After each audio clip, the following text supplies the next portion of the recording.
The fluorescent lights of St. Michael's Hospital flicker above my head as I sit alone in the cold plastic chair. My hands are shaking.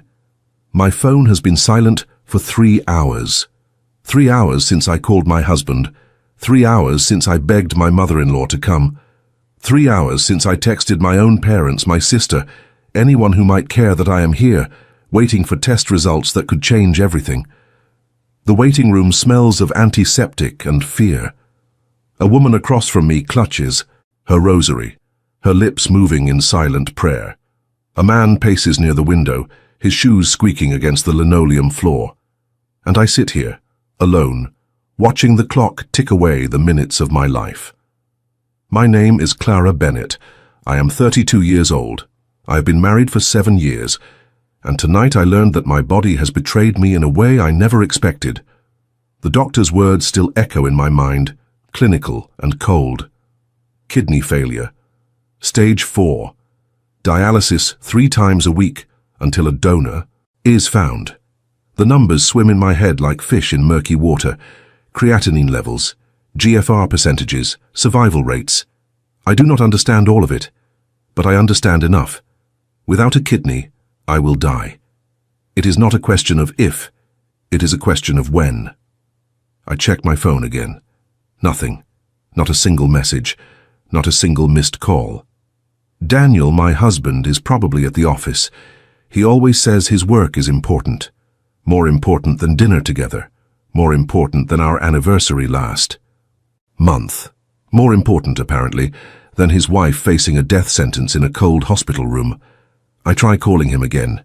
It rings 4 times before going to voicemail. His voice, smooth and professional, tells me to leave a message after the beep. I hang up without speaking. What is there to say? Come quickly, Daniel. I might be dying. Would he even care? The nurse calls my name.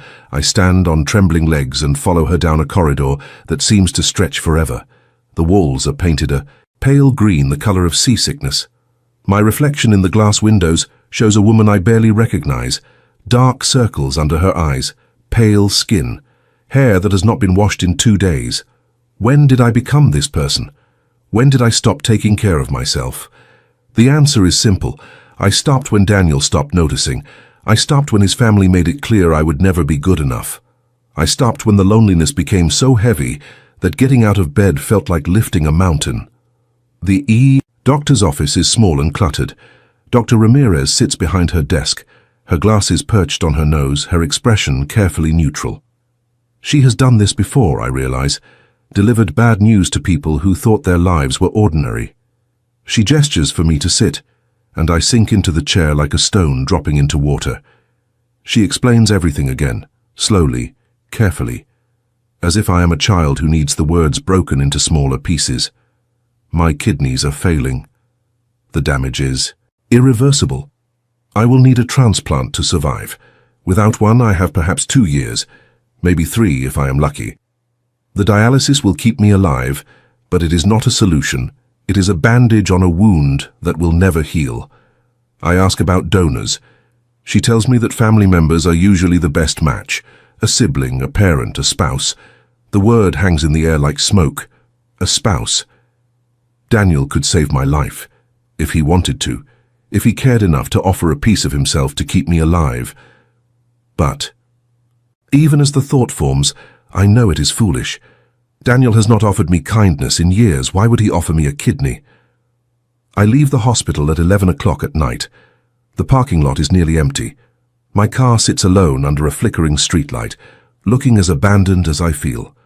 The drive home takes 20 minutes, 20 minutes of silence, 20 minutes of wondering what I did to deserve this, 20 minutes of trying to find hope in a situation that feels hopeless. The house is dark when I arrive. Daniel's car is not in the driveway. I let myself in, flicking on lights as I move through rooms that feel more like a museum than a home. Everything is perfect, everything is pristine, and everything is cold. The kitchen counter gleams. The living room cushions are perfectly arranged. There is no warmth here, no laughter, no love. Just the hollow echo of a marriage that died years ago, even if neither of us has been brave enough to bury it. I sit at the kitchen table and stare at my phone. Still no messages. I think about calling my parents, but the thought makes my stomach clench. They moved to Florida 3 years ago, retired, happy. They call on holidays and birthdays, but we have never been close. Not really. My sister is worse. We have not spoken since she borrowed $5,000 from me and never paid it back. I have no one. The realization hits me like a physical blow. I am facing the biggest crisis of my life, and I am completely, utterly alone. The front door opens at midnight. Daniel walks in, loosening his tie, his phone still pressed to his ear. He is talking about quarterly reports and profit margins. He does not even look at me as he passes through the kitchen. I clear my throat. He holds up one finger, asking me to wait. Always wait, always later. Always not now, Clara. I am busy. I have important things to do. When he finally hangs up, he looks at me with mild irritation. You are still awake, he says. It is not a question. It is an observation, a statement of fact. I am still awake. Yes, because I was at the hospital, because I learned something that will change everything, because I needed my husband, and he was nowhere to be found. I tell him everything. The diagnosis, the prognosis, the treatment options, the need for a donor. I watch his face as I speak, searching for something. Concern, fear, love, anything. But his expression remains flat, neutral, like I am giving him a weather report instead of telling him I might die. When I finish, he is quiet for a long moment. Then he sighs. That is unfortunate, he says. His voice is measured, controlled. The same tone he uses when discussing disappointing sales figures. I will call our insurance company tomorrow. Make sure everything is covered. I stare at him. That is it? That is all you have to say? I might be dying, Daniel. Does that mean nothing to you?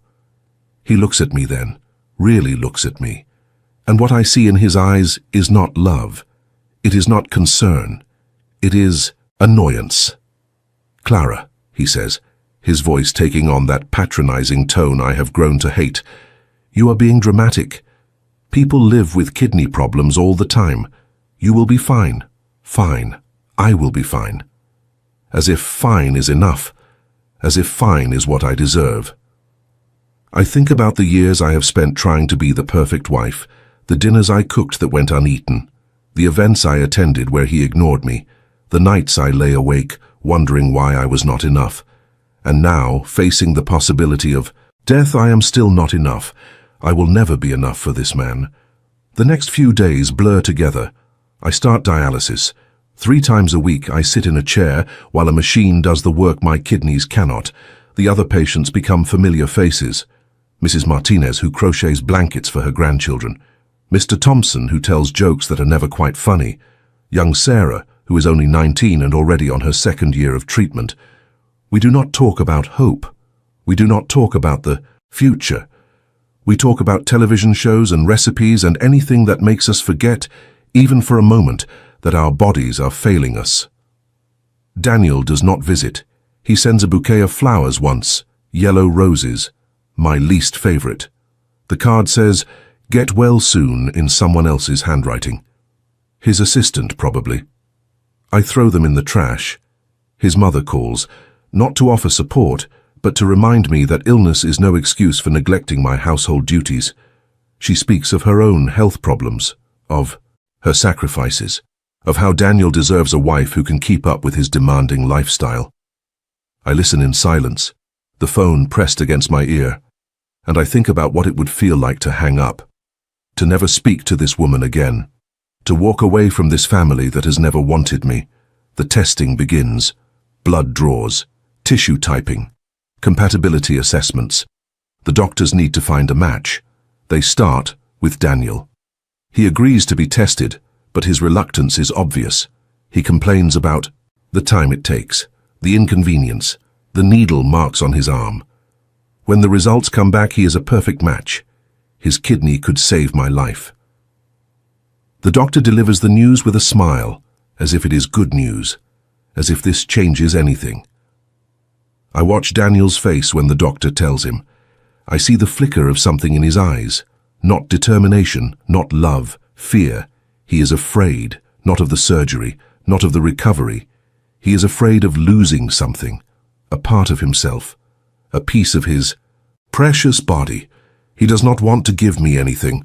He never has. That night I bring up the surgery. I try to be gentle, understanding. I know it is a big decision, I say. I know it is scary. But this could save my life. You could save my life. He does not look at me. He stares at the television, his jaw tight, his hands clenched around the remote. I need to think about it, he says. Think about it. As if my life is a business proposal, as if my survival requires a cost-benefit analysis. Wait, days pass. A week, 2 weeks. He does not bring it up again. Every time I try to discuss it, he changes the subject. He has meetings. He has deadlines. He has everything except time for me. The call comes on a Tuesday afternoon. I am at the dialysis center, hooked up to the machine, when my phone buzzes. It is Daniel's assistant. She sounds nervous, apologetic. Mr. Bennett asked me to inform you, she says, that after careful consideration, he has decided not to proceed with the donation. He feels it would be too risky for his career. He needs to be in peak physical condition for the upcoming merger. I do not cry. I do not scream. I simply disconnect the call and stare at the ceiling. The machine hums beside me. Mrs. Martinez is talking about her grandson's birthday party. Mr. Thompson is complaining about the hospital food. And I am sitting here, realizing that my husband has chosen his career over my life, his merger over my survival, his precious body over our marriage. Something shifts inside me. Something that has been holding on for years finally lets go. I do not feel sad. I feel empty, clean, like a wound that has been drained of infection. The pain is gone, and in its place is clarity, crystal clear, razor-sharp clarity. I'm going to divorce Daniel Bennett. The decision settles into my bones like truth. Not a question, not a possibility, a certainty. I have spent 7 years trying to earn love from a man incapable of giving it. I have shrunk myself, silenced myself, erased myself, all to fit into his world. And now, when I need him most, he has shown me exactly who he is. A man who would let his wife die rather than inconvenience himself. Check if you are already subscribed to this channel. If you are facing a story that is testing your limits, if you have ever felt invisible to the people who should love you most, then this channel is for you. Subscribe now and follow Clara's journey. Because sometimes, the moment you stop waiting to be saved is the moment your real life begins. The lawyer's office is on the 14th floor of a glass tower in downtown Manhattan. I take the elevator alone, watching the numbers climb, feeling lighter with each floor. Mr. Harrison is a small man with kind eyes and a firm handshake. He has handled hundreds of divorces, he tells me. He has seen every kind of marriage fall apart. But when I tell him my story, he goes quiet. His pen stops moving. His eyes soften with something that might be pity or might be respect. You want to file immediately, he asks. I nod. Today, if possible. He studies me for a moment. Most people hesitate, he says. They wonder if they are making the right decision. They ask for time to think. I have thought, I tell him. For 7 years I have thought. I have hoped and waited and prayed for things to change. They never did. They never will. And I refuse to spend whatever time I have left waiting for a man who has already shown me that I am expendable. Mr. Harrison nods slowly. Then he begins to explain the process. Asset division, spousal support, documentation requirements. I listen carefully, taking notes, asking questions. For the first time in years, I feel like I am in control of my own life, like I am making decisions that matter, like I am someone worth fighting for, even if I have to fight for myself. The papers are ready within the week. I do not tell Daniel. I do not warn him.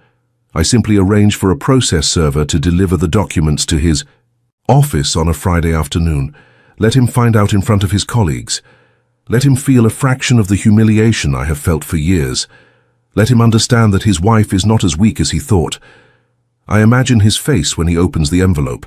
The shock, the anger, the wounded pride of a man who thought he was untouchable. I imagine his mother's reaction when she finds out. The phone calls, the accusations, the blame that will inevitably land on me. But I do not care anymore. I am done.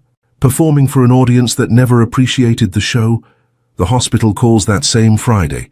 There is news, the nurse says, urgent news. Can I come in immediately? I drive to St. Michael's with my heart pounding. My mind races through possibilities. Bad news, worse news. My condition deteriorating. Time running out faster than expected. I park crookedly and run through the automatic doors, barely registering the surprised looks from the staff. Dr. Ramirez is waiting for me, but she is not. Alone. A man in a dark suit stands beside her. Tall, broad-shouldered, silver streaks at his temples, eyes the color of storm clouds. He watches me approach with an expression I cannot read. Curious. Assessing. Something else I cannot name. Mrs. Bennett, Dr. Ramirez says, her voice breathless with excitement. We have found a donor. I stop walking. The words do not make sense. A donor. But Daniel refused. My family is not compatible. I have no one else. How is this possible?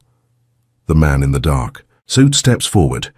His voice is low, measured, accented in a way that speaks of old money and European education. He extends his hand, and I take it automatically, feeling the warmth of his palm against my cold fingers. My name is Vincent Moretti, he says. I am your donor. I stare at him. I do not know this man. I have never seen him before. Yet he is standing here, in this hospital, offering to give me a piece of himself, offering to save my life. A stranger, a complete stranger. I do not understand, I whisper. Vincent Moretti smiles. It is a small smile, barely a curve of his lips, but it transforms his face from severe to almost kind. You do not need to understand yet, he says. You only need to know that help has arrived, that you are not alone anymore. Dr. Ramirez is explaining something about compatibility tests. Perfect match. Rare blood type. Ideal tissue markers. The words wash over me like music in a language I do not speak. I am still staring at Vincent Moretti. Still, trying to make sense of his presence, his generosity, his existence in my life at this precise moment. Why? I ask. Why would you do this? You do not know me. He does not answer immediately. Instead, he looks at me with those storm-gray eyes, and I feel something shift in the room. The air grows heavier, warmer, charged with something I cannot identify. Because, he says finally, I believe that every person deserves a chance to live, and because I have the power to give you that chance. It is as simple as that, but it is not simple. Nothing about this is simple. A stranger does not walk into a hospital and offer to donate an organ without reason. There is always a price, always a condition, always something lurking beneath the surface of generosity. I will take the tests, I say slowly.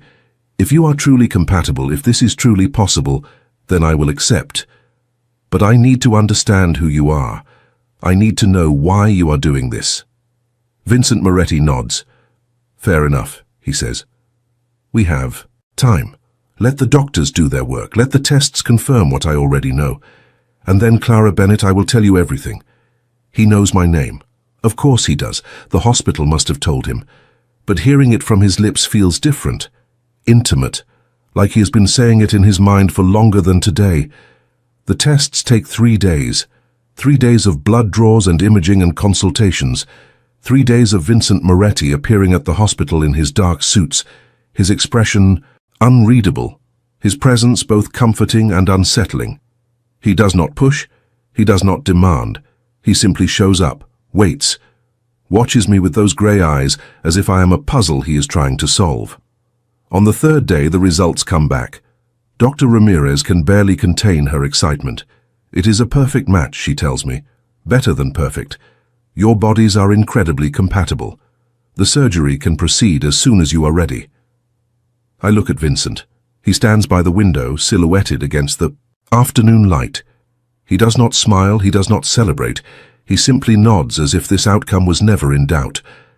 That evening, he takes me to dinner, a small Italian restaurant in a part of the city I have never explored. The walls are covered with old photographs. The tables are lit by candles. The owner greets Vincent by name, kissing both his cheeks, speaking rapidly in Italian. We are given the best table, tucked into a corner where we can talk without being overheard. "You wanted to know who I am," Vincent says once the wine is poured. "I will tell you, but first, I need you to promise that you will listen until the end, that you will not judge until you have heard everything." "I promise," I say, and I mean it. This man is offering to save my life. The least I can do is hear his story. Vincent leans back in his chair. His fingers trace the rim of his wine glass. The candle flame flickers in his eyes, making them look like embers. "I am a businessman," he begins. "My family has been in this country for 4 generations. We built our fortune through various enterprises, some of them legitimate, some of them less so." He pauses, watching my face. "You have heard of the Moretti family, perhaps? In the news, in whispered conversations, in stories that mothers tell their children to frighten them.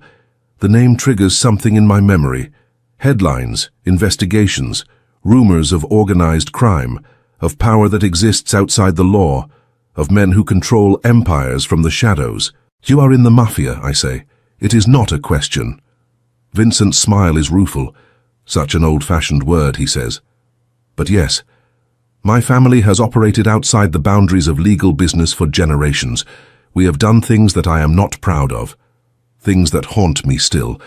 But we have also protected our community, provided for those who had no one else, created order where there was only chaos." "Why are you telling me this?" I ask. "You could have hidden it. Let me believe you were just a wealthy philanthropist." "Because I do not believe in lies," Vincent says. "Not anymore. I spent too many years living behind masks, saying what people wanted to hear, being who they expected me to be. If I'm going to give you a part of myself, I want you to know exactly who I am. No illusions, no pretense, just truth." I take a sip of wine, letting the warmth spread through my chest. This man is a criminal, a member of an organization that has caused untold harm. And yet, he is sitting across from me, offering to save my life, offering me honesty when my own husband gave me nothing but lies. "Why me?" I ask again. "Of all the people in the world who need transplants, why did you choose me?" Vincent is quiet for a long moment. When he speaks, his voice is softer than before, almost vulnerable. "Because I know what it is like to be abandoned," he says, "to be surrounded by people who should love you and feel utterly alone. I have watched from a distance, Clara. I have seen how your husband treats you, how his family dismisses you, how you have been slowly disappearing, trying to fit into a space that was never meant for you. You have been watching me. The thought should terrify me. A powerful criminal has been monitoring my life. But instead of fear, I feel something else. Recognition. Understanding. This man has seen me, really seen me, when everyone else looked through me like I was made of glass." "I have resources," Vincent admits. "When I learned of your condition, when I discovered that you were compatible with my blood type, I saw an opportunity, a chance to do something good, something that might begin to balance the scales of my life. And you expect nothing in return?" He meets my eyes. "I expect nothing," he says. "I ask nothing. You are free to take this gift and walk away, rebuild your life without any connection to me. Or," he pauses, "or you can let me be part of that life. As a friend, a protector, nothing more than that, unless you choose otherwise." The candles flicker. The restaurant hums with quiet conversation, and I sit here across from a man who has just offered me everything my husband refused to give: life, honesty, choice. "I need time," I say, "to think, to process." Vincent nods. "Take all the time you need," he says. "The surgery is scheduled for next week. Until then, I will give you space. But know this, Clara. Whatever you decide, you will not face this alone. Not anymore. He drives me home that night in a black car that moves through the city. Like a shadow. The driver is a silent man with careful eyes. Guards, I realize. Vincent Moretti does not travel without protection. His world is dangerous in ways I am only beginning to understand. When we stop in front of my house, Vincent walks me to the door. The night air is cold. Stars are scattered across the sky like spilled diamonds. He takes my hand, and his touch is gentle. Warm. Sleep well, he says. Dream of the future you want, and know that whatever that future looks like, I will help you build it. I watch him drive away. Then I walk into the house that no longer feels like home. Daniel is sitting in the living room, the divorce papers spread across the coffee table. His face is twisted with rage. "What is this?" he demands. "What the hell is this, Clara?" I take a deep breath. "Those are divorce papers, Daniel. I filed for divorce. You cannot do this." He stands, his fists clenched, his voice rising. "You cannot leave me. Do you have any idea what this will do to my reputation? To my family?" "Your family," I say quietly, "has never been my family. And your reputation has always mattered more to you than I have. You proved that when you refused to help save my life." "That was a business decision," he snaps. "The merger requires—" "The merger," I interrupt, "will happen without your kidney. And your marriage will end without your consent. I am done, Daniel. I am done waiting for you to love me. I am done shrinking to fit your expectations. I am done dying in a house that never wanted me alive." He stares at me like I have become a stranger, and perhaps I have. The woman who walked into this marriage 7 years ago is gone. The woman standing here now is someone new, someone stronger, someone who has finally learned that she is worth saving. The surgery happens on a Wednesday. I wake up in a bright room, the smell of flowers drifting through the air, the steady beep of monitors marking the rhythm of my new life. There is a strange sensation in my side, a tightness that the nurses say is normal, a reminder that a part of someone else now lives inside me. Vincent is in recovery 2 floors up. The doctors say his surgery went well. He will be back on his feet within weeks. But for now, he is resting, healing, giving his body time to adjust to its new reality. I have a visitor that first afternoon, not Daniel, who has been banned from the hospital at my request, not his mother, who sent a scathing voicemail about betrayal and ingratitude, but Vincent's sister, a woman named Isabella with dark hair and kind eyes and a smile that reminds me of summer. She brings flowers, sunflowers. My favorite, though I never told anyone. She knows things about me, I realize. Vincent has shared my life with his family in ways I am only beginning to understand. "How are you feeling?" Isabella asks, settling into the chair beside my bed. "Alive," I say. "I feel alive." She laughs. It is a warm sound, genuine, the laugh of someone who has known pain and learned to find joy anyway. "That is a good start," she says. "My brother would be pleased to hear it." "Your brother," I say carefully. "He told me about your family, about what you do." Isabella's expression does not change. "He values honesty," she says. "It is one of his best qualities, and one of his worst. He cannot lie, even when lying would be easier." "Is that why he helped me? Because he cannot lie to himself about what is right?" She considers the question. "Partly," she says, "but also because he has been watching you for months, Clara. Not in a frightening way, in the way a man watches someone who reminds him of the person he wants to become. You have suffered in silence. You have held on when most would have broken. You have shown courage that our family recognizes, values, respects. I do not know what to say. A powerful family has been observing my quiet struggle, seeing strength where I only saw survival. It is a strange feeling, unsettling and flattering in equal measure." "What happens now?" I ask. Isabella smiles. "Now you heal," she says. "Now you discover who you are when you are not fighting to stay alive. Now you make choices because you want to, not because you have to. And if you want our family to be part of that journey, we will be there. But the choice is always yours." The weeks pass slowly. Healing is not the triumphant march I imagined. It is measured in small victories. walking to the bathroom without help, eating solid food without nausea, taking a shower without exhaustion. Each day brings progress, and each night brings dreams that feel more like visions of possibility than shadows of fear. Daniel signs the divorce papers eventually. His lawyers fought hard, but mine fought harder. Mr. Harrison, it turns out, has a special talent for dealing with men who think their money makes them untouchable. The settlement gives me enough to start over. Not wealthy, but free. Free from the house that never wanted me. Free from the family that never saw me. Free from a marriage that was always more performance than partnership. I move into a small apartment in Brooklyn.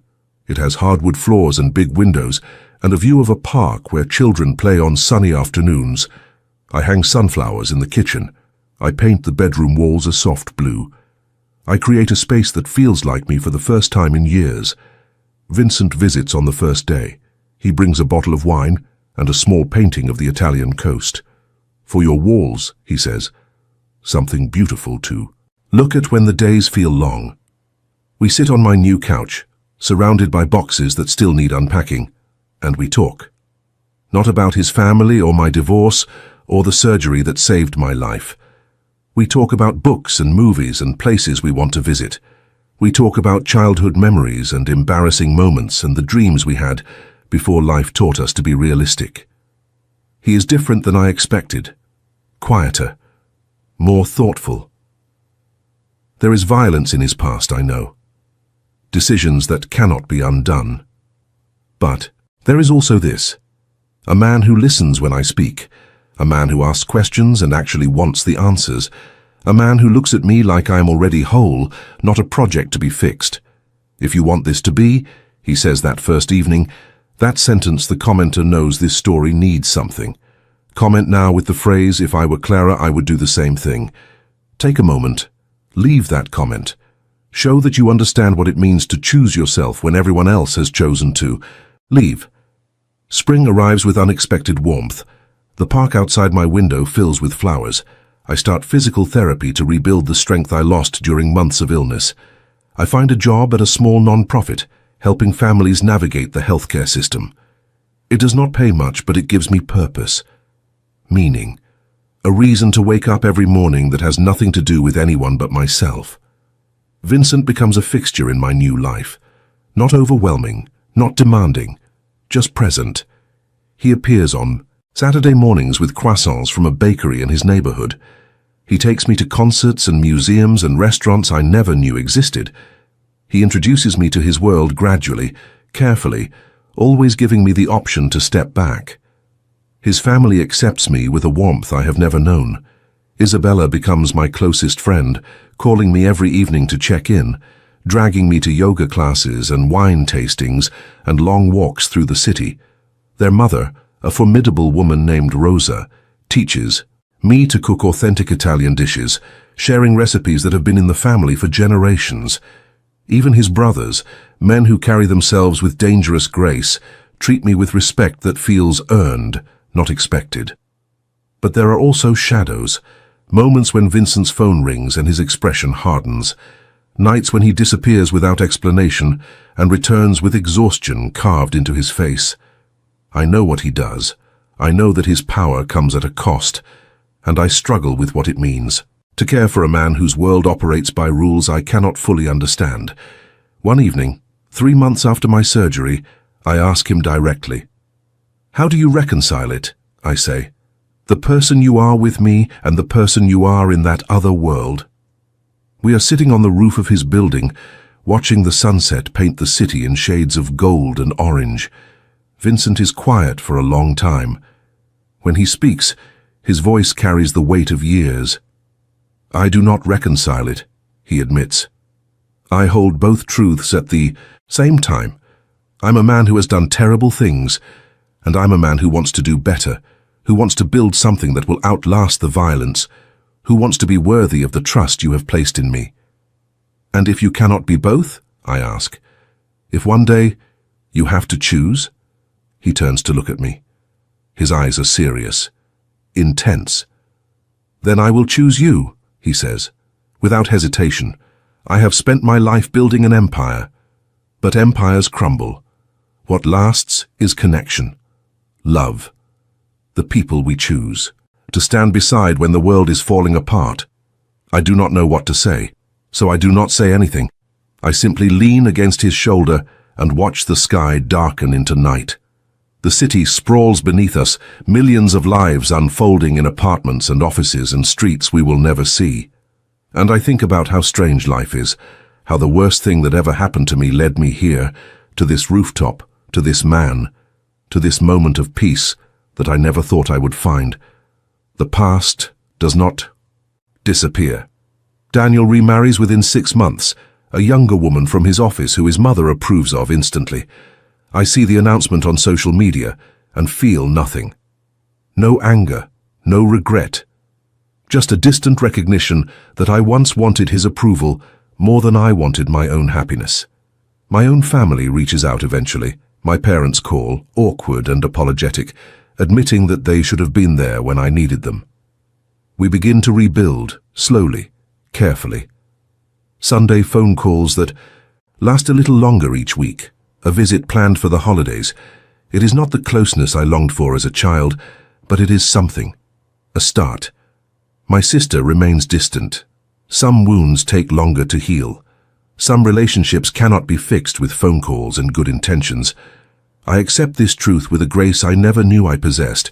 Not everyone will be part of my new life, and that is okay. I have learned that family is not only about blood.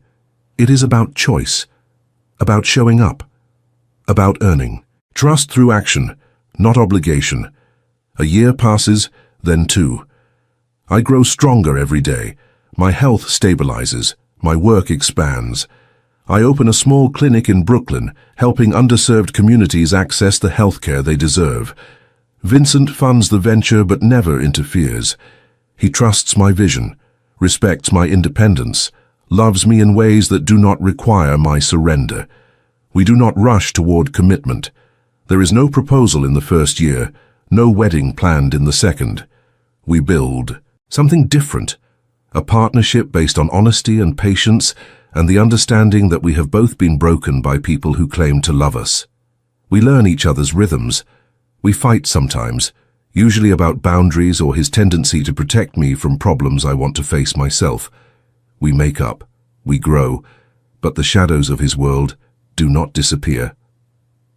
One night, I come home to find blood on his shirt. He has been hurt, a wound on his arm that he dismisses as minor. I clean it carefully, my hand steady despite the fear pounding in my chest. This is the reality, I realize.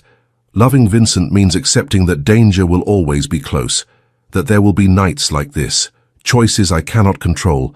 I could walk away, build a safer life, find someone whose biggest risk is a bad investment or a lost job.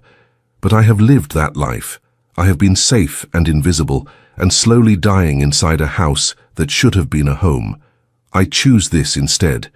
I choose the man who saw me when no one else was looking, who gave me a piece of himself so I could live, who shows up imperfect and dangerous and real every single day.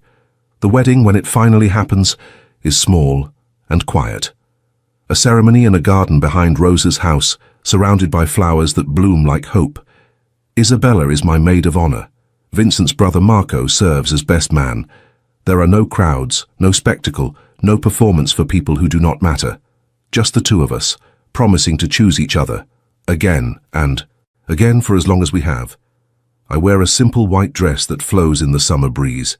Vincent wears a dark suit and a smile that transforms his face from intimidating to tender. When we exchange vows, I see tears in his eyes.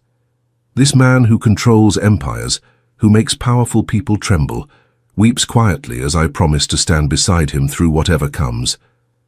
The reception lasts until midnight. Dancing and laughter and food that seems endless. I watch Vincent across the room, surrounded by his family, relaxed in a way I rarely see. He catches my eye and raises his glass. A silent toast, a promise. Whatever happens next, we face it together. Married life is different than I expected, not because Vincent changes, but because I continue to grow. The clinic expands.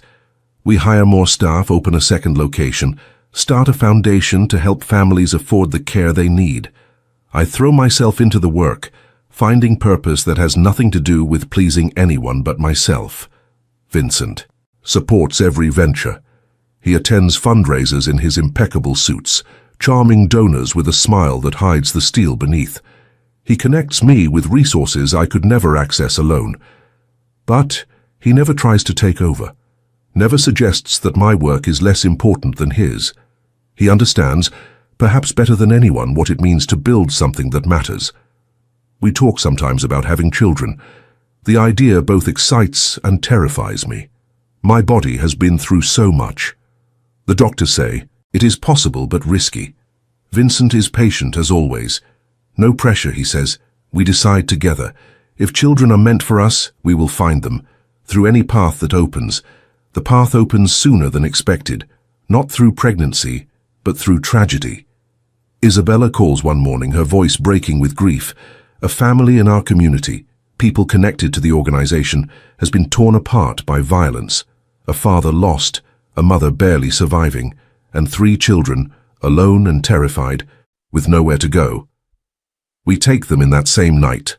Sophia, 8 years old with her mother's eyes. The twins, Marco and Lucia, 6 years old and inseparable. They arrive with small suitcases and smaller smiles, uncertain of this new home, uncertain of us. I understand their fear. I remember what it felt like to need someone and wonder if they would stay. Vincent is gentler with them than I have ever seen. He reads bedtime stories with different voices for each character. He makes pancakes, shaped like animals on Sunday mornings. He teaches Marco to play chess and helps Sophia with homework and lets Lucia paint his fingernails in every color of the rainbow. The children begin to trust him, then to love him. And I watch a man who was raised in violence learn to be a father through tenderness.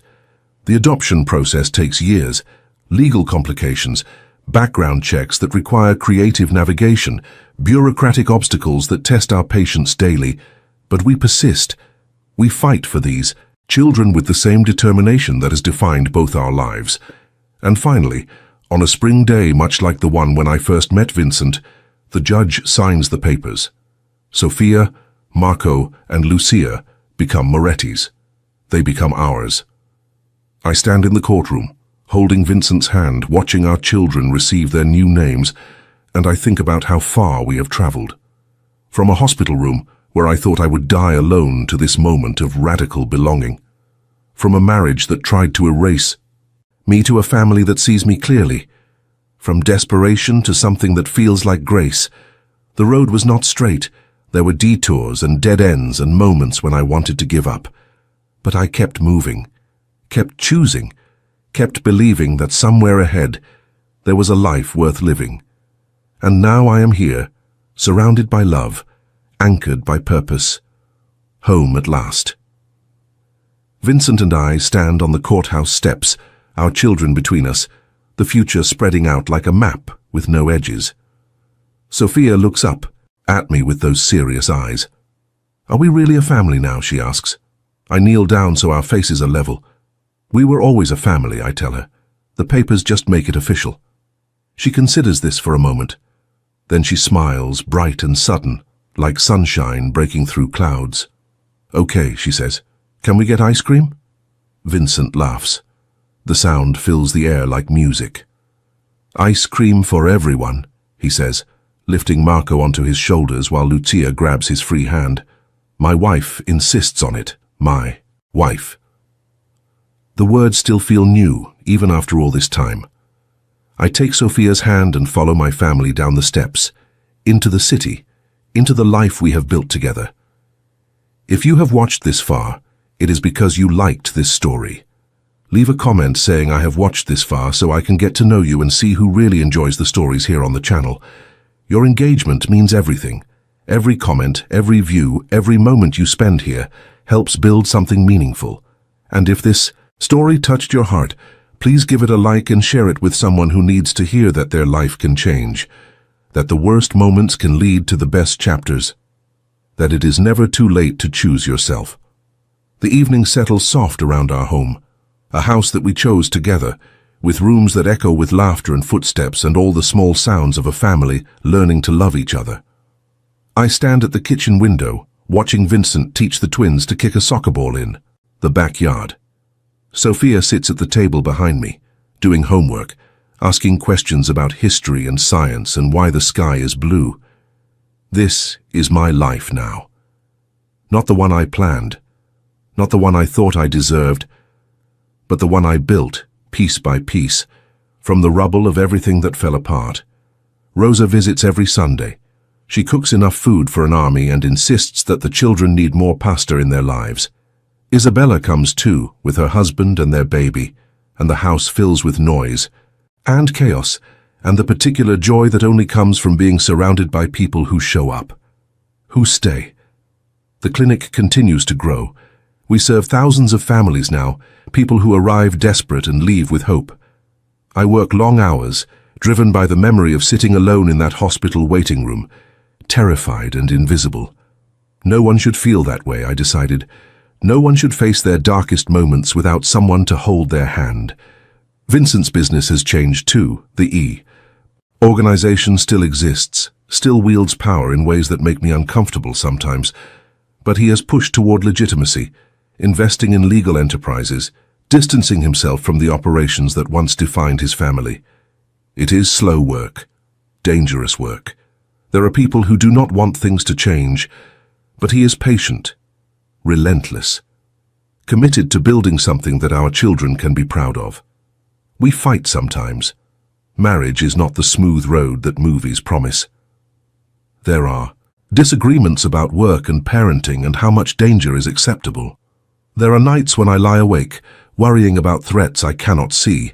There are moments when the weight of his world presses down on us both, and I wonder if we made the right choice. But then morning comes, and Vincent is beside me, his warmth against my back, his breath slow and steady in sleep. And I remember all the mornings I woke up alone, even when Daniel was in the bed next to me. I remember what it felt like to be invisible, and I am grateful, fiercely and completely grateful for this imperfect life we have made together. Sophia turns 16 in a ceremony that fills our garden with friends and family and more sunflowers than I can count. She has grown into a remarkable young woman, thoughtful and fierce, with dreams of becoming a doctor. I watch her blow out the candles, and I think about the frightened child who arrived at our door 8 years ago. How far she has come, how far we have all come. Marco and Lucia are in high school now, navigating the chaos of adolescence with more grace than I ever managed. Marco plays soccer like his namesake, Uncle Marco, who has become something between a coach and a hero. Lucia paints, creating canvases that fill our walls with color and emotion. They still sleep in the same room sometimes, these twins who have been through so much together, finding comfort in each other's presence. Vincent's hair is more silver now, but his eyes are the same. Storm grey, and intense and capable of seeing straight through me. He has retired from the more active parts of the business, leaving leadership to the next generation while he focuses on the foundation we started together. We travel when we can. Italy, where his family still has a villa overlooking the sea. Japan, where Sophia wants to study one day.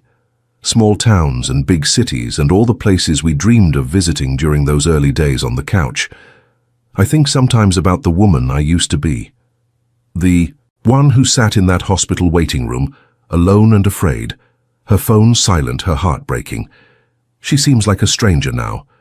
Someone I knew once, a long time ago, in a life that no longer exists. I do not hate her.